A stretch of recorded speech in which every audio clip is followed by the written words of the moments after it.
Hello, my name is Niamh Orbinski and I am a nutritionist, certified intuitive eating counsellor and yoga teacher.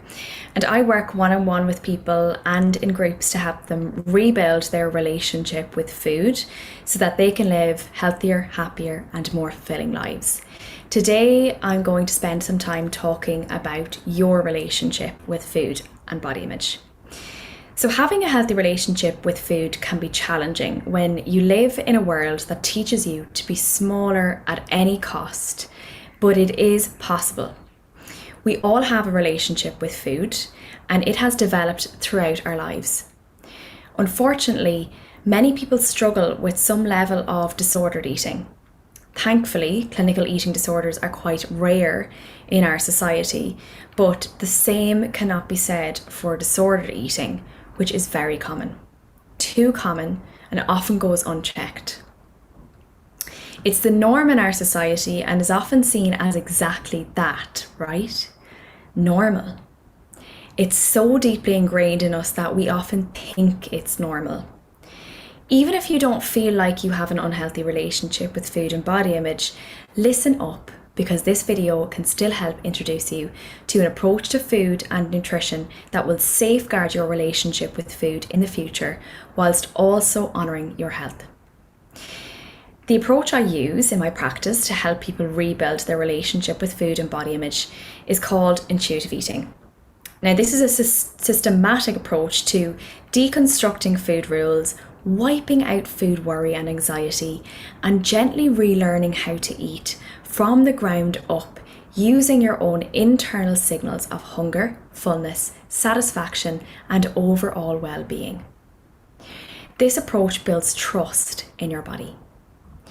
Intuitive eating is an evidence-based framework and a flexible style of eating that was developed by two dietitians in the US in the 1990s, and we have over 140 research studies touting its benefits. And we know that intuitive eaters experience enhanced satisfaction with life and have greater self-compassion, self-esteem, optimism, and body appreciation. And intuitive eating is also associated with lower markers of distress, such as disordered eating, food preoccupation, food-related anxiety, body dissatisfaction, binge eating, uncontrolled eating, and depression. And although weight loss is not and should not be the goal when rediscovering your intuitive eater, research has found that it's also related to a lower body fat percentage and a lower body mass index. We were all born intuitive eaters, so we all have deep within us the skills we need to have a healthy relationship with food.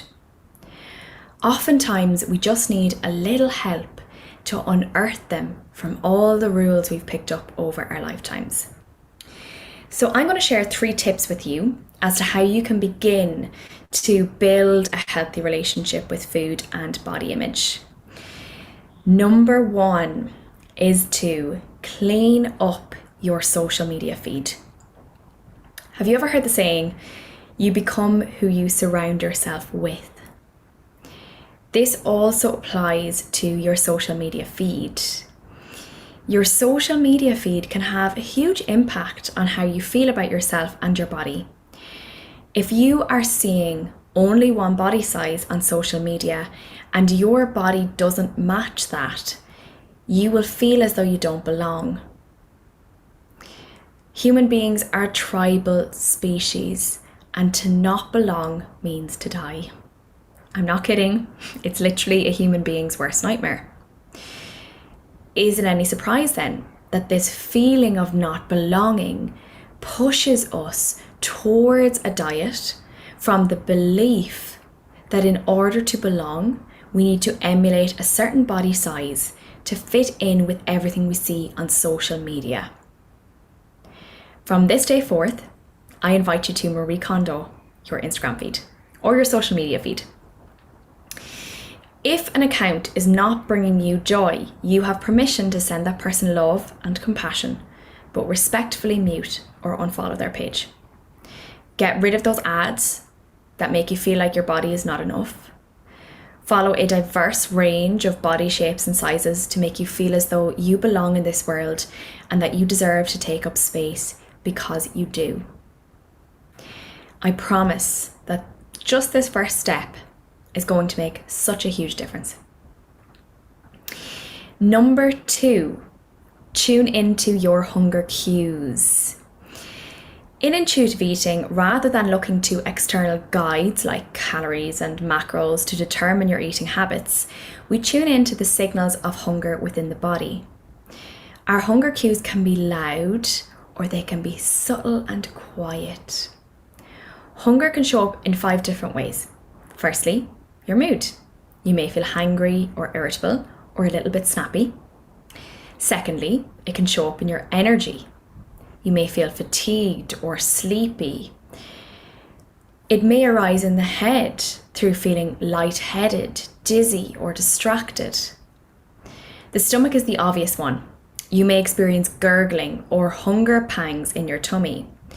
And finally, it can show up in the body through shaking, salivating, or quivering. Honouring these signals of hunger by eating something when they arise is respecting the needs of your body.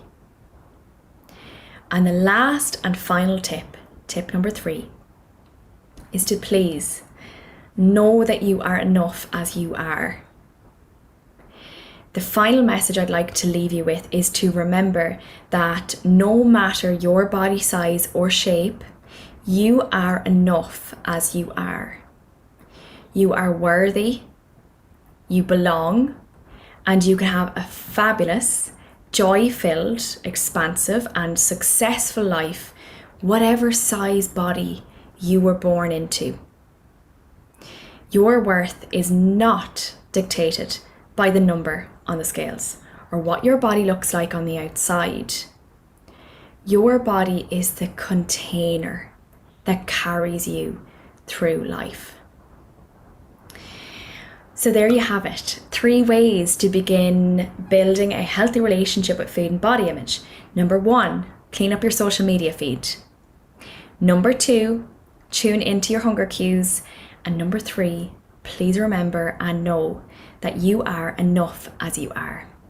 Thank you so much for listening to this session. I hope you've learned something, and the best of luck with your journey to a healthy relationship with food and body image.